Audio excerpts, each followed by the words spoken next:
Hop, yana bir bor assalomu alaykum. Bu bizni yana bir yangi videoyimizdan bir parcha. Teksturaga bag'ishlangan videoni va bu videoni bu hafta chiqaraman. Ko'rib turibsizlar, bedrockli devor va uy qurganman o'zimga, chunki televizorda aytishdiki, bizda zombi apokalipsisni yangi turi boshlanyapti.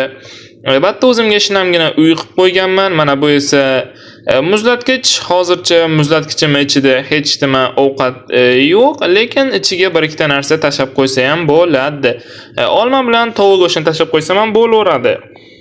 Mana bu javonda esa, javonda debman, quchida oltinlarni olmos temirdan saqlayman. Xo'p, shunday qilib ana endi pastga bunkerimga tusagan bo'ladi. Zombilardan saqlanish uchun o'zimga maxsus bunker tayyorlaganman. Bu bunkerda qurol-yarog'lar yasaymiz, kiyimlar. Zombilarimiz asosan kechqurun kelganligi uchun tungi kiyimdan foydalanamiz. Sandig'imda esa to'liq qurollar bor. Shunday qilib biz kechqurun zombilar kelishini kutsagan bo'ladi. Xo'p, jangga tayyor ekanman, demak dam olsam ham bo'ladi. Hammaga xayr.